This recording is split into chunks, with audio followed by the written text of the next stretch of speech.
On the News Channel 5 network, this is OpenLine.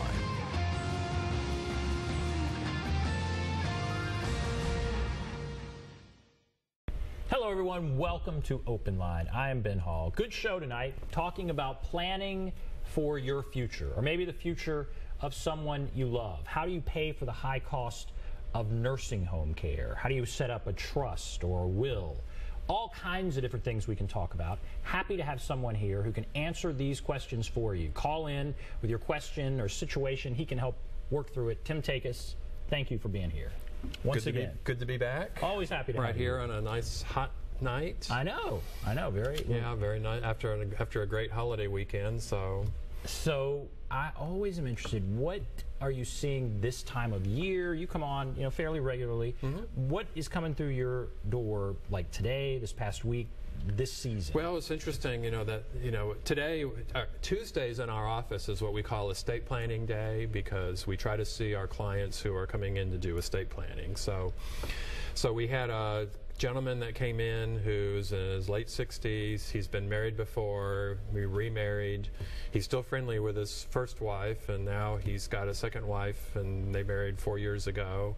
And so he comes in without his wife, which is somewhat unusual, and he says, well, I want to do some estate planning. And then, of course, immediately you start thinking about, well, are things going wrong or whatever it is? No, his wife knows he's there and whatever it is. So, so they come in and, like a lot of people do who are now, older people, they, believe it or not, older people remarry, late in life, and then, of course, they have their own set of issues about what happens if, when I get older, and if I die first, what if my wife gets sick, what if I get sick, do I have to support my wife if she's in the nursing home, or vice versa, can I leave everything to my children, do I have to leave something to my spouse? All of those things come into play.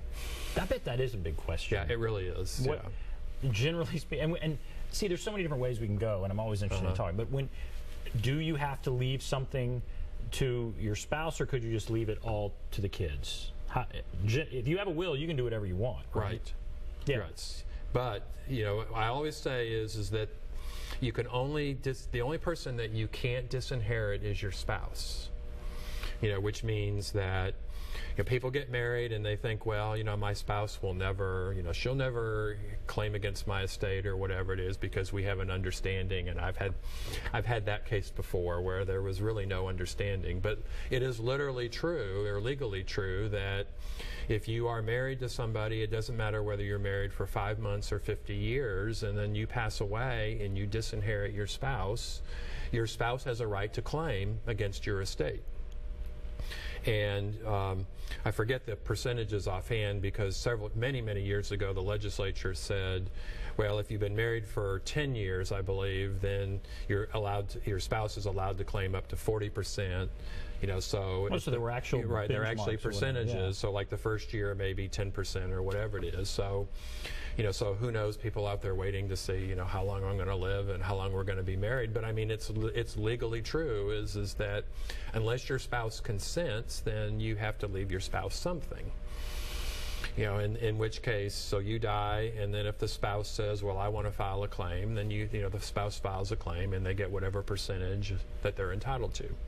Now, the other big issue is, let's say you're caring for a parent, and you're wanting what's best for that parent, but at some point, they're going to have to go to a nursing home. Right. How do you begin to plan for that? You want to keep their resources intact as much as possible. Right.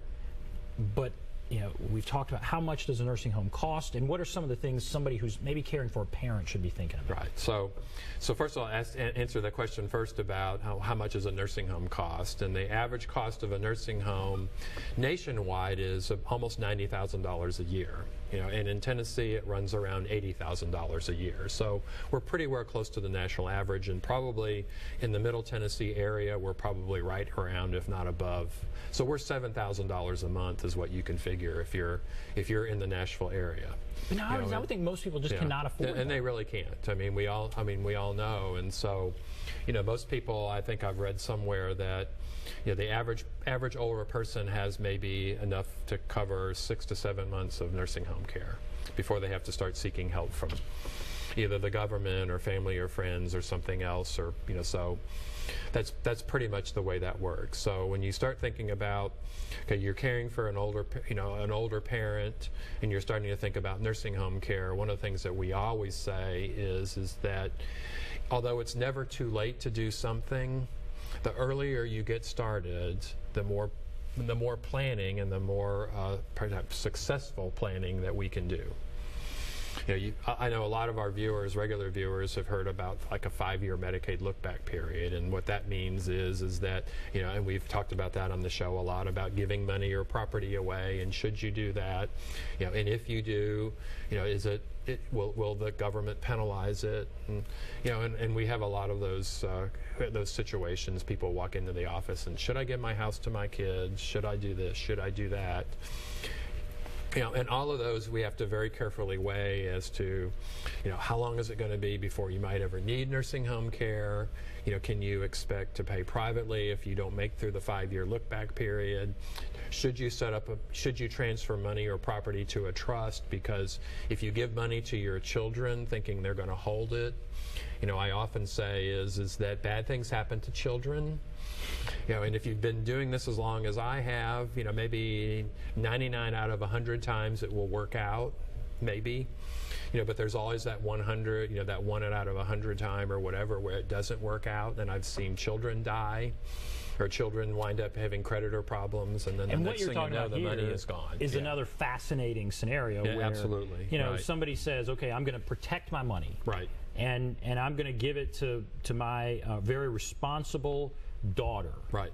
I'm going to put my house in my daughter's name, or I'm going to put my savings account in my daughter's name, and I fully expect that my daughter will do nothing but what is best and will care for me, and nothing will go wrong. Exactly. And and I know that a lot of viewers will probably say, or probably a lot of our clients are, they walk in and they might say, oh, well, I can trust my daughter. And I say, well, it's not about a question of trust. What it is a question about is that your daughter may get out on the road, and in a moment's inattention, she hits a bus full of school children. And she's not going to be able to tell the parents of those children that, oh, well, that's mom's money. You can't have it. And so those parents going, no, it looks like that's your money, and you need to use that money to take care of our children. Yeah, so there's some horrible thing like that. Or if she gets divorced, right? Exactly. Even though it's the mom's money, I don't know how that worked, but couldn't the husband come after that? Well, what happens is that ordinarily and I think that's a good point is that, okay, I'm going to give my daughter $100,000 and I know she's going to hold it.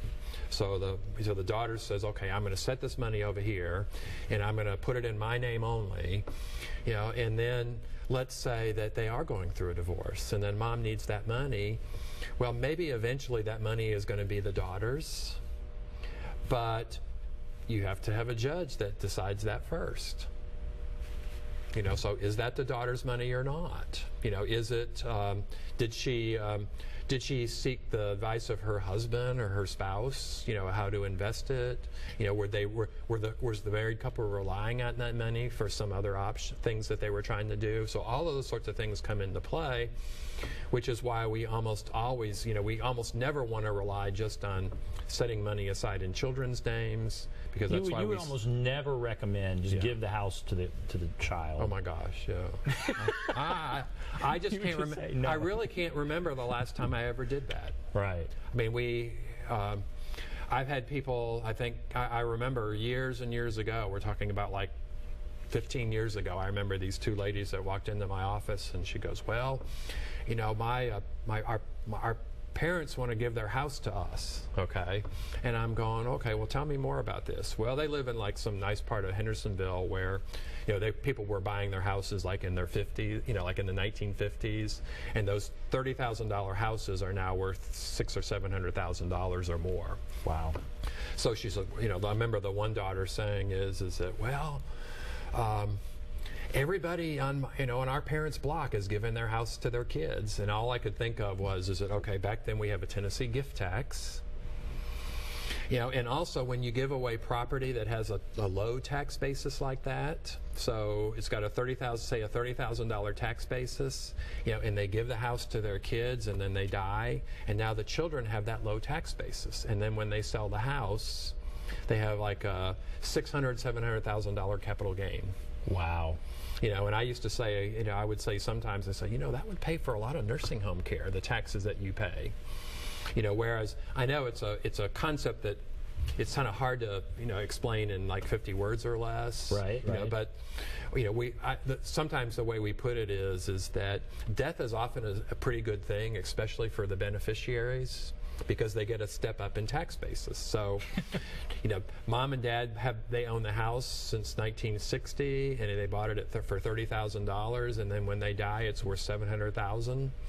You know, and the children then inherit it at a $700,000 tax basis. So then when the children turn around and sell it for $700,000, zero capital gain. Wow. Okay, I didn't But if mom and dad had given them the house, and then say 6 months later they died and sold it for $700,000, there'd be a $670,000 capital gain that the children would have to pay taxes on. That's all fascinating. Okay, we're going to take a break. All right, Francis and Kevin, hold on the line. If you want to call in, there's the number, 615-737-PLUS, 615-737-7587. We'll take a break, and then we'll take your calls right after this. We'll try to not have that happen. This is a Storm 5 HD weather update. Sign up for Weather Call at newschannel5.com.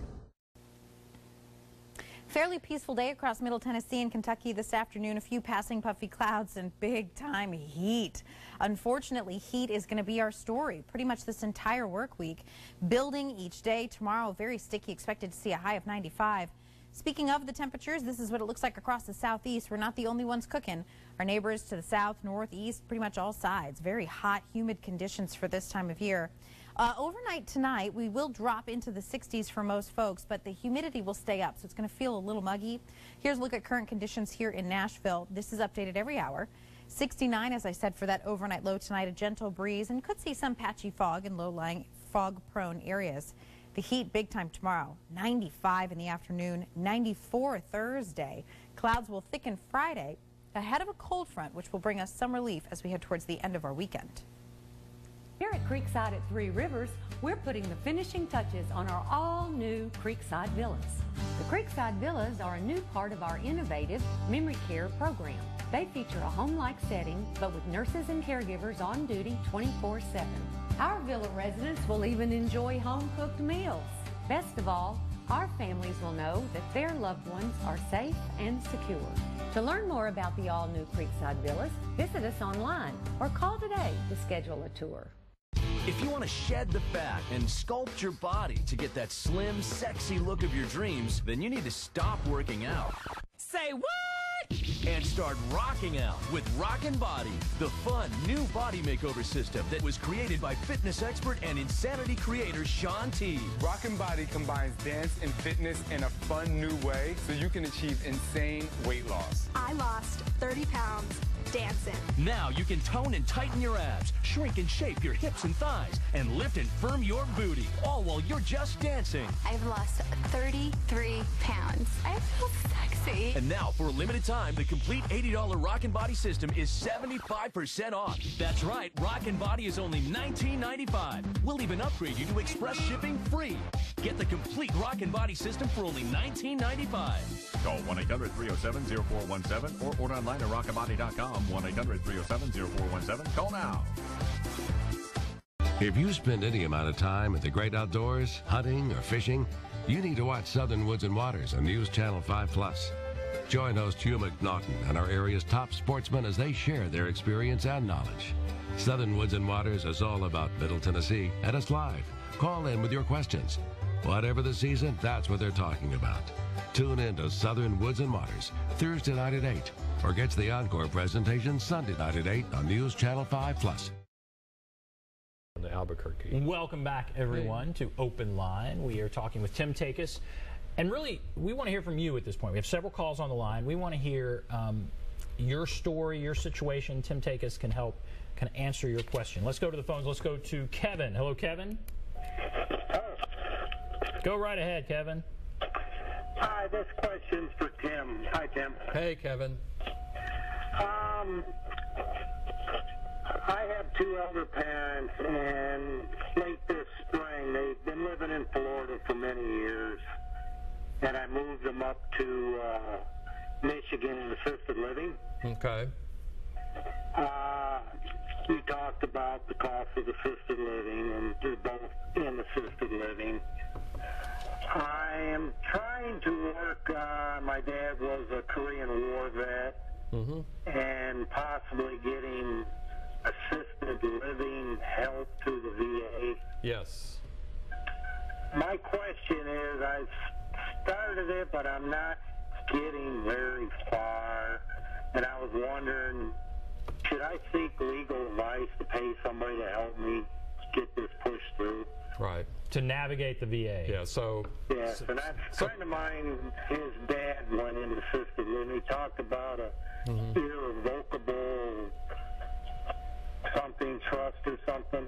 Right. So Kevin is, I guess his parents are still in Michigan, so he would want to, and he's got. I'm sure assisted living, mom and dad are up there. Probably it's $5,000 or $6,000 a month up there for both of them. And so the VA, since his father is a Korean War veteran, for eligible veterans, they're entitled to almost $2,200 a month to help defray the cost of assisted living. And so that's called the Veterans Pension Program. Some people refer to it, or they think about it, they've heard of aid and attendance benefits.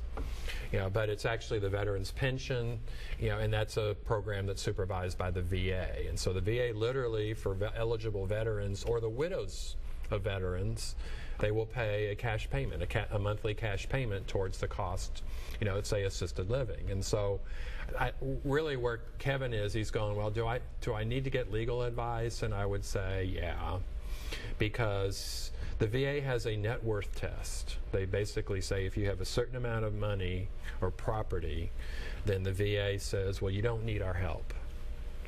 But the VA also has particular rules about what assets that you can have and what assets that you can't have. They also have particular rules about, can you give money or property away? And is that disqualifying? And so I would strongly urge Kevin to find a lawyer up in that area. And as I always say, when I come on, and I hope everybody believes me, because for Kevin, I realize that we can't help you because your parents are in Michigan, and they would have to be the clients, and I'm not going to represent folks in Michigan.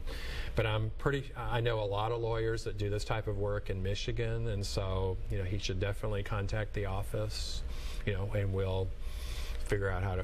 I'll find him something. I'll find him somebody I'll give him a good referral. So just to navigate the VA, there are just so many ins and outs. Yeah. In the end, it would be in his interest to spend the money on a lawyer who could maybe help him get more money. Sure. And when you look at that, it's the VA says, look, if you qualify, then we're going to pay your dad $2,200 a month. That helps defray the cost of assisted living.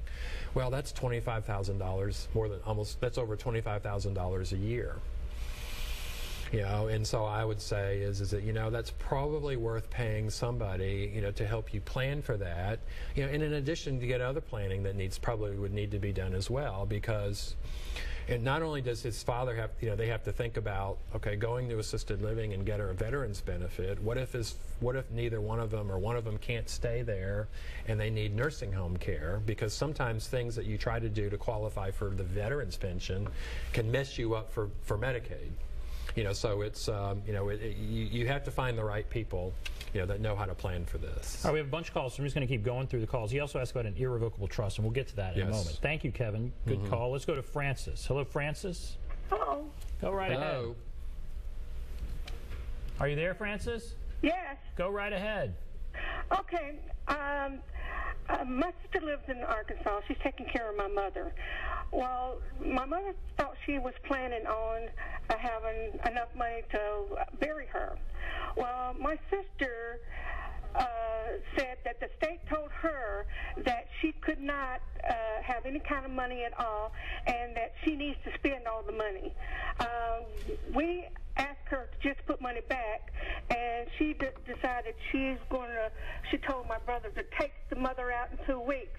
Well, my brother went to get the mother and take her to a home and everything. But then my sister said, no, you've got to have a power attorney in order to take her out of my house. Is that true? Okay, so all right. Now, first of all, her mom is in Arkansas, and did you kind of get the sense that she might be in a nursing home?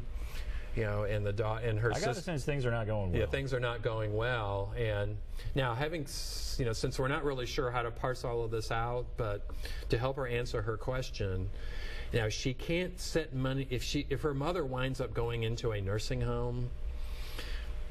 Now, the state Medicaid program in Tennessee and probably in Arkansas, if you're not a married person, the state will allow you to keep $2,000 of money in the bank. That's basically it. So you can't say, well, I need to set aside $10,000 so I can bury myself. The state's going to say, well, you can't do that, but you can buy a funeral contract because that's a permissible spend down. And it sounds like what Frances needs to do is, because she has some potential conflict here, she may need to find somebody in Arkansas to assist her with the planning. I don't know if there was a spouse. Did she mention something about a father or somebody? But I mean, those are the kind of things that she might need to. It sounds like a family the right way. squabble, family disagreement. Family disagreement. And those are tough. Yes. And a lot of those disagreements could be based upon maybe what Frances is hearing from her sister isn't really what her sister is trying to tell her, because maybe her sister's not a good communicator. Maybe neither one of them are able to communicate very well because she's in Tennessee and her sister's in Arkansas. And so I would really encourage them to find somebody. For one, obviously, sit down and try to figure out what the facts are. And then the second is make an appointment talk to somebody like me, my counterpart, one of my counterparts in Arkansas, to see what it is exactly what's going on and what the law there actually allows them to do. Because that might be part of what they're having a disagreement about. Look at what the law actually allows. Yes. Okay, Frances, thank you for that. Let's go to Marie. Hello, Marie. Yes. Hi, go right ahead. Thinking my mother will probably get to go to a nursing home, and what if she has joint accounts with children? So your mother may have to go to a nursing home. What if she has joint accounts with children? Yes. Okay. All right. Thank you. What about that? All right. If she is if her mother is in a nursing home and she's trying, but I think that what it sounds like she's saying is that, well, does mom can only have $2,000. We just mentioned that in order for the state Medicaid program to cover the cost of her nursing home care or help pay towards it. Well, does that include accounts that you own with children? And the answer is yes. So if Marie's mother has, say, an account that has $20,000 in it and one of the children's names is on it, then the state Medicaid program says that's that's the mother's money. So that counts toward the $2,000 Medicaid resource limit. Now, is it a good idea to have? I don't think so. Now, here's the sort of the scenario, and I'll just sort of spin out here really briefly, and that is that suppose that suppose it's Marie's money. This happens every once in a while, believe it or not, that children have their parents put their parents' names on the children's accounts. So if that's what's going on, then Marie would say, well, look, this was my money, and I put mom's name on my account because because for whatever reason. And so if you can show that convincingly to the state Medicaid program, they will say, well, look, you can take your mother's name off of your account, and we won't call it a gift.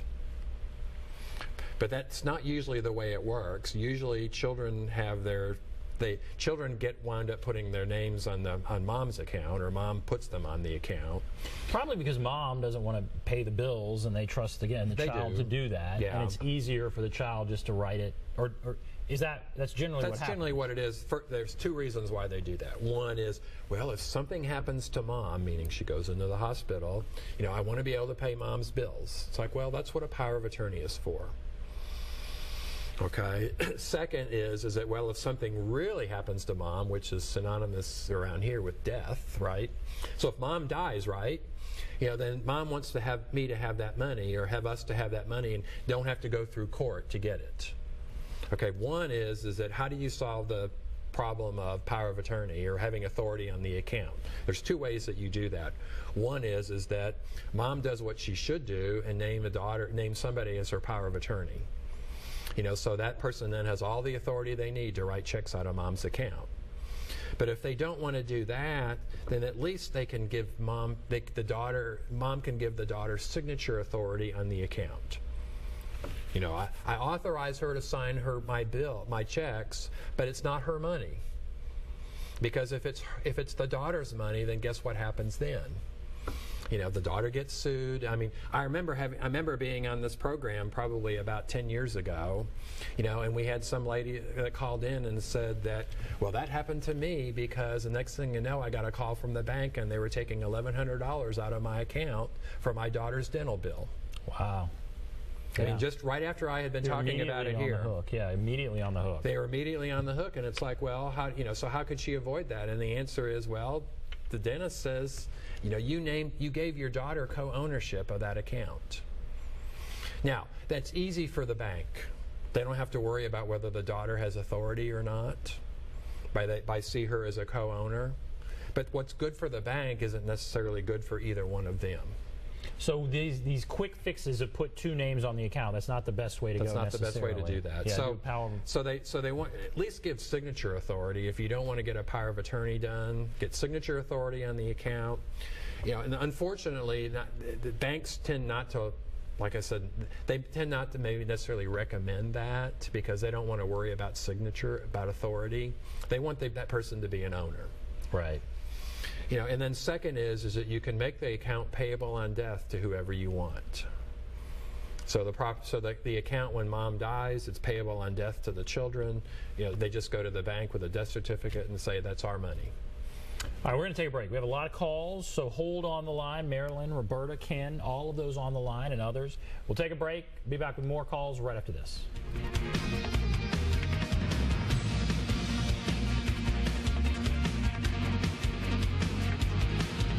Hola amigos, soy Marcela Gómez y quiero invitarlos a que vean nuestro programa Panorama completamente en español, traído a ustedes por la Cámara de Comercio Latinoamericana de Tennessee y patrocinado por Nissan. Les traeremos información sobre la ciudad de Nashville, entrevistas con empresarios locales y un segmento de salud patrocinado por los hospitales HCA TriStar.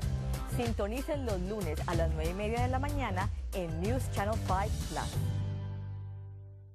We're keeping it honest with the all-new Franklin Kia this month by offering no money down on all new Kias in stock. Like a 2016 Kia Soul, no money down, $199 a month. Or how about a brand new 17 Sorento, no money down. Redesigned 2017 Sportage, no money down. Brand new Kia Optima, you guessed it, no money down. Come the all-new Franklin Kia with payments starting as low as $199 a month. That includes your tax, your tag, your title, all the fees, and best of all, it's not a lease. You own it. Franklin Kia, keeping it awesome. Attention homeowners, we're looking for 30 homes to participate in our home evaluation program. Now you may remember we started out looking for 50 homes. Thank you for your response. We want to eliminate this problem, leaky, saggy gutters, by installing LeafGuard, the only seamless one-piece system. We want to evaluate it for durability and maintenance, and you'll get test market pricing. LeafGuard works. Listen to Donna. LeafGuard handled it great. We had an awful lot of rain the last couple of days, and we didn't get any clogs at all. All of the rain just went right down through the gutters. All the pine needles slid right off. LeafGuard, the only one to earn the prestigious Good Housekeeping seal. Call this week, the last week, to be one of 30 homeowners to get these special savings, 75% off installation. You're going to be compensated for your time with a $200 gift card with purchase. And if you call right now, dinner for two with your estimate. Also call in today and ask about Refer 8. You could get free gutters. Call LeafGuard now. Welcome back to Open Line. We are talking with Tim Takacs, elder law attorney. A lot of questions tonight, and I think they're really good, about caring for an elderly parent. What do you do? What are some of the things you should be kind of planning for and doing? And several good calls. Let's just go back to the phones. Let's go to Marilyn. Marilyn, are you there? Yes, I am. Go right ahead. Okay, I have a question. I'm the parent. Okay. And if something were to happen to me, I'm in a bad accident, I'll be 65 this coming January. If something bad were to happen to me where I'm kind of incapacitated and my injury or whatever, I'll never really be able to live in my home again. So my children might need to sell my house to help take care of me. And my medical bills and everything. How do I go? What kind of things do I put in process to make sure that they will be able to sell my house? Because I do have a small balance on my house at present time. Right. All right. So probably the most important thing that Marilyn needs to do there is she needs to really. It sounds like she's healthy. Yeah. You know, and that's really just getting her basic estate planning in place. Estate planning, which really is more than, for one, it's more than just getting, you know, who's going to get your stuff, your property when you die. It's certainly making sure, because what she's asking about is, do my children would they have authority to act for me? You know, and that's by getting a durable power of attorney in place.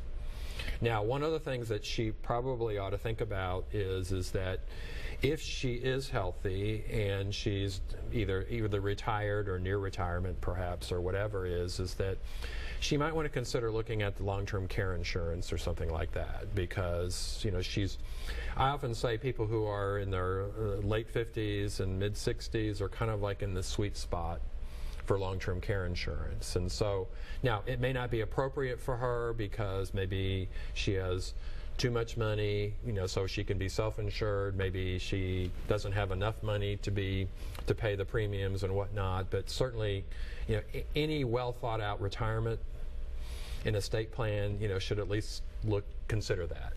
So I agree. She sounds healthy. She's concerned. She gets in a car accident. Her house, I guess, is her major source of wealth. Yeah.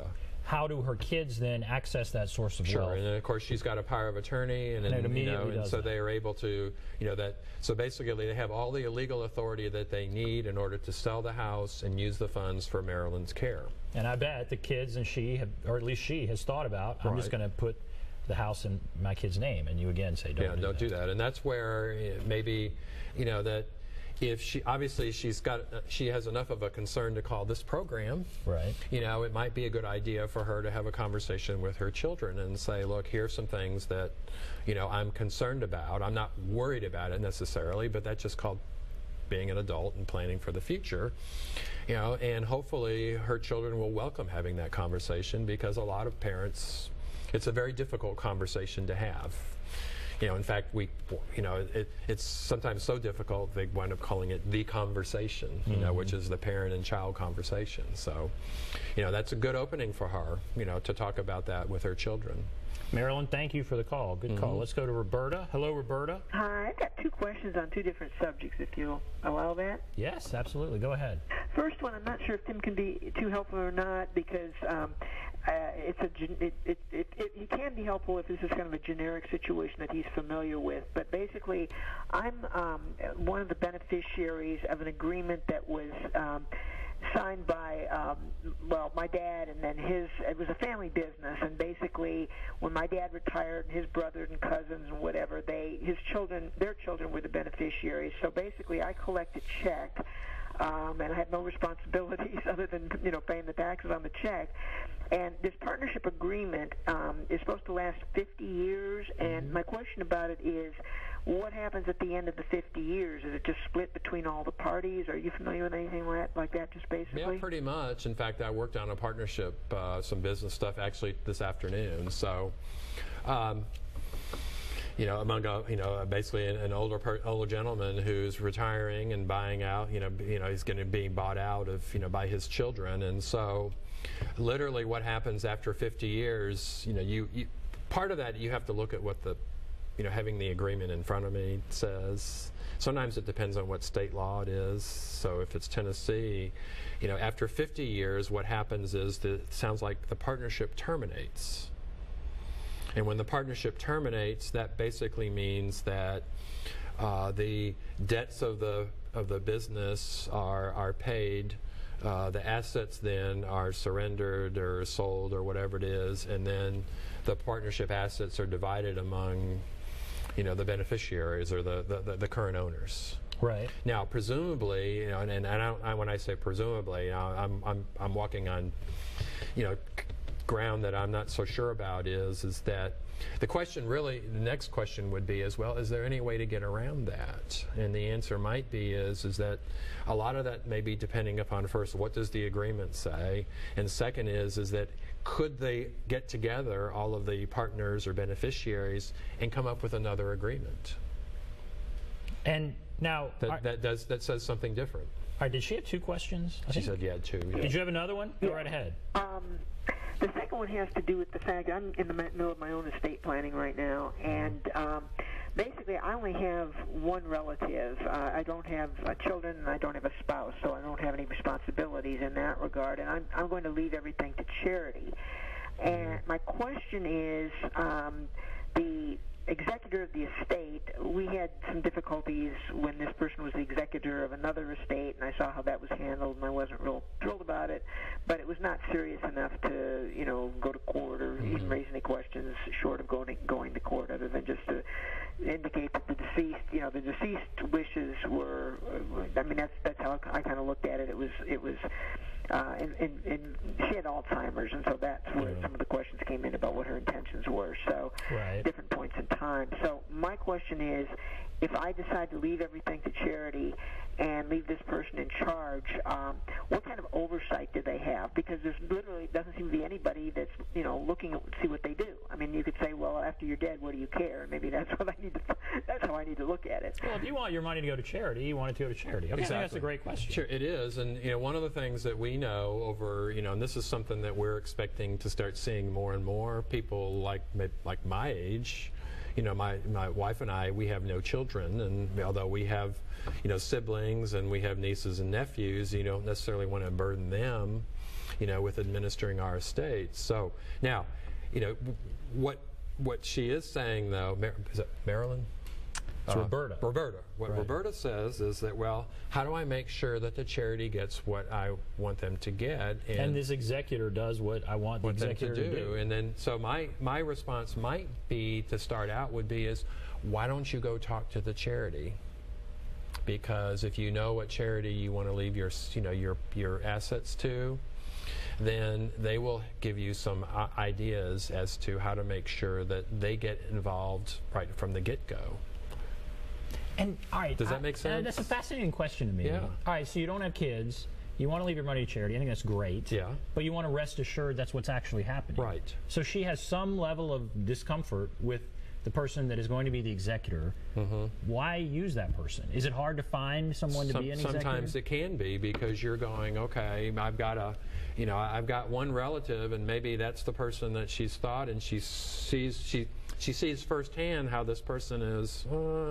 They're not so good in complying with instructions. Now, if a person comes into our office and they retain us to do a probate of an estate, then our job as representing that person is seeing to it that they comply with what's supposed to happen.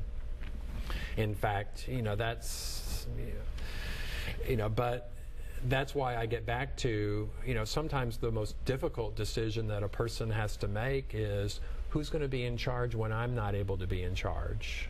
And that is a difficult question to answer. And her question was, what kind of oversight is there? So let's say she picks and the oversight might be in the court, but sometimes if the money's already gone or whatever it is, then... Because an executor or executrix, they're appointed by the court. They are allowed to pay themselves some amount of money for their time. Right. But it has to be court approved. Okay. So they can't... Yes, they have a responsibility to oversee and administer the estate in accordance with the law. But that's where you have maybe she says, okay, I want to make sure this person complies. Well, for one reason that you might say is, well, then don't waive a bond, in your estate plan. So the person, when the personal representative is appointed, the executor or executrix, then a bond has to be posted. But of course, that's paid by the estate. Her estate pays the bond, but that's a choice that she could make. But I still get back to, I start thinking more and more about this, is that because she knows that she wants it to go to charity, get the charity involved, and they will give her some, they might have somebody that, they might have somebody that would be a co-executor, right, with this other person. Makes sense. Sort of, so that person then does oversight. All right. Thank you, Roberta. Good question. It is a good Let's question. go to Ken. Hello, Ken. Yes. Go right ahead.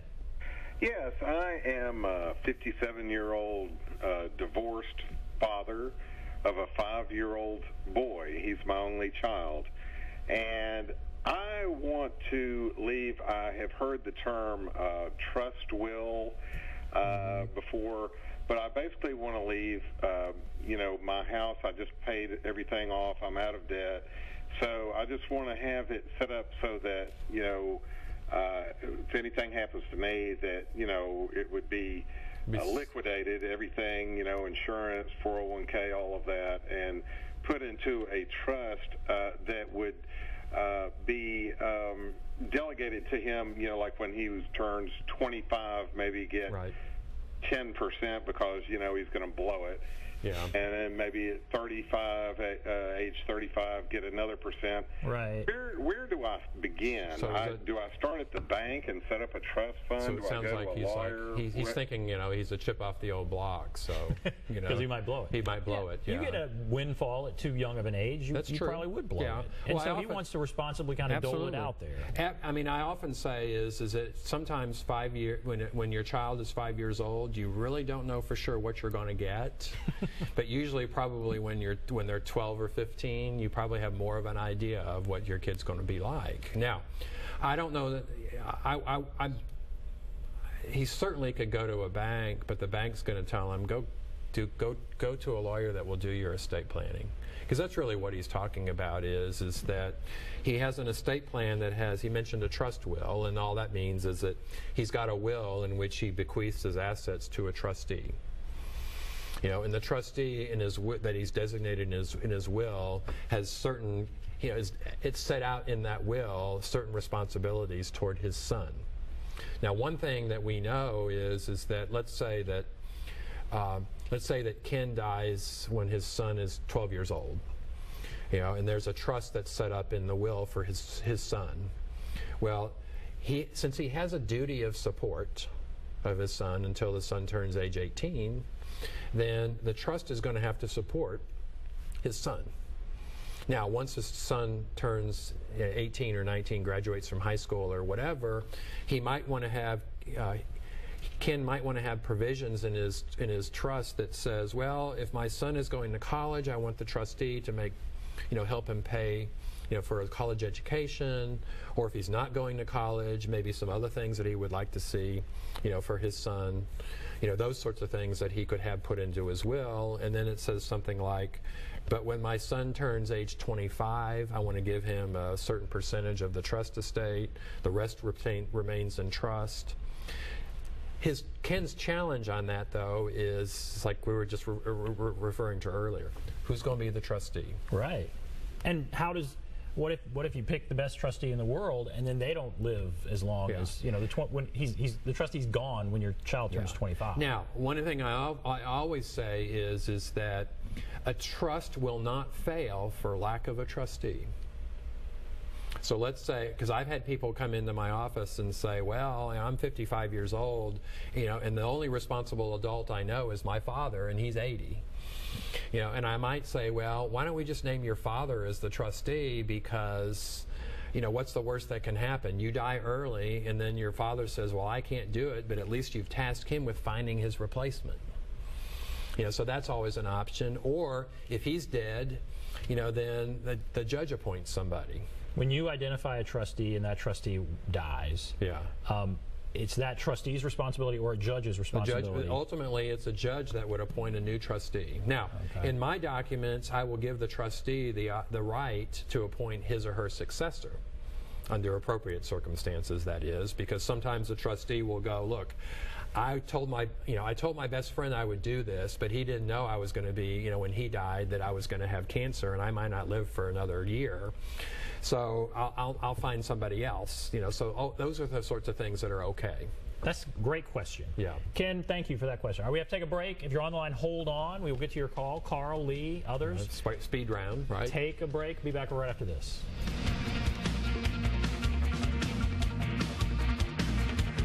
This is a Storm 5 HD weather update. Sign up for Weather Call at newschannel5.com. Fairly peaceful day across Middle Tennessee and Kentucky this afternoon. A few passing puffy clouds and big time heat. Unfortunately, heat is going to be our story pretty much this entire work week. Building each day. Tomorrow, very sticky. Expected to see a high of 95. Speaking of the temperatures, this is what it looks like across the southeast. We're not the only ones cooking. Our neighbors to the south, northeast, pretty much all sides. Very hot, humid conditions for this time of year. Overnight tonight, we will drop into the 60s for most folks, but the humidity will stay up, so it's going to feel a little muggy. Here's a look at current conditions here in Nashville. This is updated every hour. 69, as I said, for that overnight low tonight, a gentle breeze, and could see some patchy fog in low-lying fog-prone areas. The heat big time tomorrow, 95 in the afternoon, 94 Thursday. Clouds will thicken Friday ahead of a cold front, which will bring us some relief as we head towards the end of our weekend. Hi, I'm Kevin Kennedy with the Kennedy Law Firm. You know, it's been said strong people stand up for themselves and stronger stand up for others. Well, you need a strong advocate for you. If you've been injured, call the Kennedy Law Firm. That's 931-645-9900.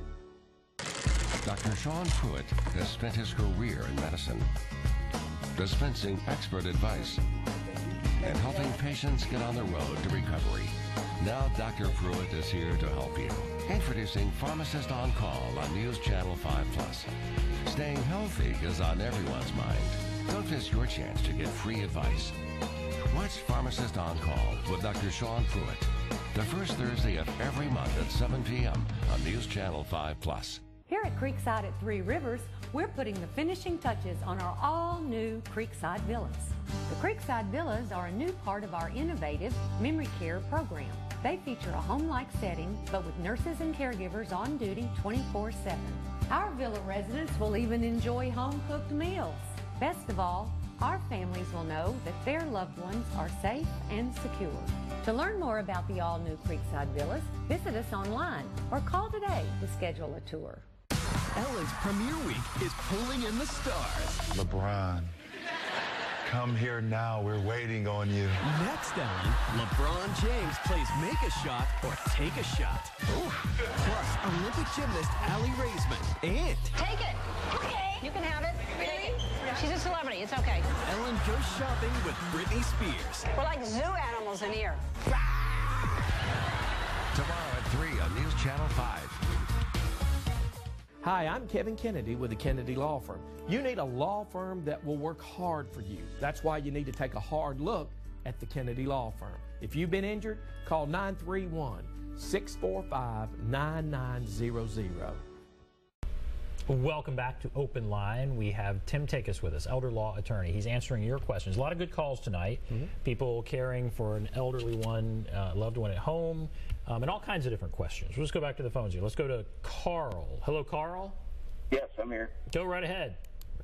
A few years ago, I stumbled into something I thought was an easy solution for moving monies to an adult nephew that I have, and it's called a POD, payable upon death. And I set it up with the bank, and within a few weeks, all of a sudden, I'm getting checks with both his name and my name on the checking account, which was not what I wanted to do. Can you address POD? Is that a solution? Is that some way to work with getting your money that, you know, if you were to die suddenly, I'm 62. Yeah, and that works. The money would automatically transfer over to the person that you designate as a POD? Yeah, Carl, that's really very common. You know, and sometimes, you know, I have my chance to tell about how property passes when you die. You know, and it passes generally in three ways. One is by operation of law, you know, which is often the way assets are being are titled, or sometimes even by inheritance. It just automatically comes to people. Like if people die owning real estate, it automatically goes to their heirs. You know, and you don't have to make any you don't have to do anything to make that happen. Another way that property passes at death is by a writing, you know, which is of course the Altima will. Right. You know, the little postage stamp Altima. You know, the 3 words shortest will. You know, and then the third way is by contract. And a contract is like a life insurance beneficiary designation, a retirement plan beneficiary designation, a payable on death beneficiary designation on a CD or a bank account. Or if it's a brokerage account, it's called a TOD, which is a transfer on death. And basically all that means is that you die, the person who's supposed to get that money, goes to the brokerage or goes to the bank and says, you have a contract that says you're going to pay me, when Daddy died, and so he's dead, now pay me. And so they have a contractual obligation with their depositor, their customer, to pay that person, and it works. Now, I'm a little bit discouraged to hear Carl say that suddenly he winds up getting, an account that has that person's name on it, because that's not the way it's supposed to work. Definitely not what's supposed to happen. Not if they're named as a POD. Now, if they're a co-owner, maybe certainly they would put another owner on there, but. So hopefully you can get that fixed. But that's worth looking at, because you don't want to get a misunderstanding there where it might wind up being a problem. Okay. All right. Thank you, Carl. Let's go to Lee. Hello, Lee. Lee, are you there?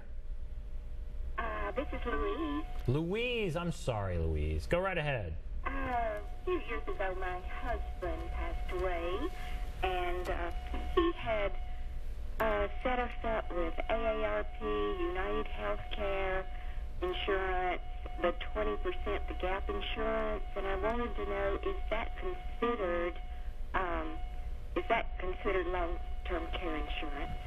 Okay, so Louise's question is that when she's now a widow apparently, and when her husband had set up a AARP Medicare, sounds like it's a Medicare supplement, but it doesn't sound like it's long-term care insurance, where she's talking about a 20% or whatever. But the easiest way to look at that would be is because I know that AARP does have a long-term care, or has in the past had a long-term care insurance product that's, I think it was available through them. But she would certainly want to look at the certificate to show what coverages that she has, and it's going to say right there whether it's a Medicare supplement or not. Mm-hmm. And if she has any doubt, then that would be worth checking into, because we certainly don't want that to happen. Right. Where she doesn't know what she has. Now, and she didn't mention it, but there's also she's paying a premium for that. So we know that she's not getting that for free. So there would be either a monthly or a quarterly premium or something where, there is a premium that's being paid for that policy. So she wants to look at her, and likewise for long-term care insurance, because, you don't pay up on long-term care insurance. So she would be, if it was a long-term care insurance policy, she would be paying a premium on that as well. So. Okay. All right, Louise, thank you for that call. Someone asked about an irrevocable trust. They did, yes. And I wanted to get to that. We have about 2 minutes left. Right, and so and I remember he was asking about, okay, his parents are in Michigan, and he was told somehow that he needs to set up an irrevocable trust. And basically what that means is kind of like what we were talking about earlier, that if you want to give away money or property, don't just give it to your kids. But if you're trying to protect it, that's when you use a trust. And if it's an irrevocable trust, there are certain types of irrevocable trusts that are safe to use when you're trying to qualify for the VA pension benefit. But that's when you really start wandering into murky waters that you definitely need counsel that knows what they're doing. And that's why I hope that he will contact the office, and we'll give him some names of some lawyers in Michigan that maybe can give him some guidance in that area. Very good questions tonight. Definitely, yeah. All right, we're going to take a break, and then we'll come back and we'll give information on how to get a hold of you, and that will be good stuff. So we'll take a break. We'll be back right after this.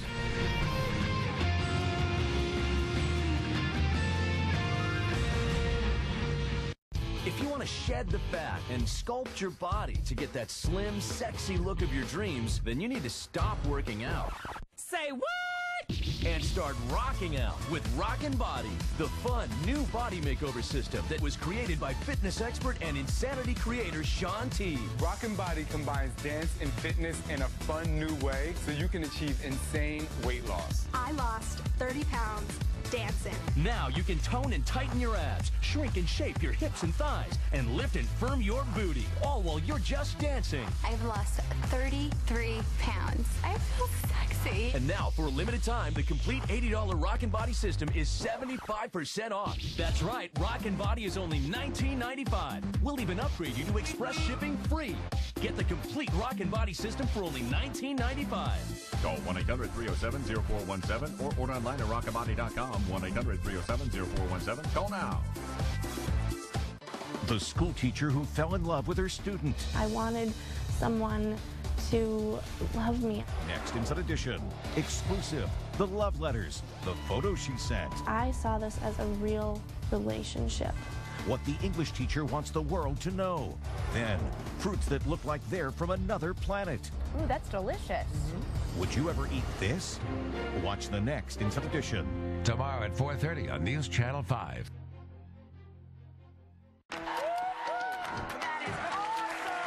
We've come so far.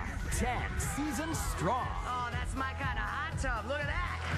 But we're just getting started. It's on fire. This will happen. It's okay. Dig into season 11. Look at all that cheese. Oh. For more fun, more food, and of course, more rage. It all kicks off September 12th. Weekday mornings at 9 on News Channel 5. So in our final moments, people want more information. They have more questions. What should they do? Well, certainly you can go on my website, www.tn-elderlaw.com, or there we go on the slide here. You can call us, find us on your favorite search engine, and also I just want to let people know a couple things. One is that Medicare open enrollment starts next month. And if you are, the theme kind of tonight was, if you're caring for an elderly parent, start gathering up the list of medications now, because you may want to get started on, getting early and looking at whether or not you're in the right plan or not. And in the final 30 seconds, what do you want people to take away? Okay, one is that planning is better when you get started early. We had some great calls tonight, and all of them were really about, how can I put a plan in place? And, how do I plan for my 5-year-old to how do I plan for my, 80-year-old mom? So, all right, start planning. Thank you, Tim Takacs. You're welcome. Thanks for calling in. Have a great night, everybody.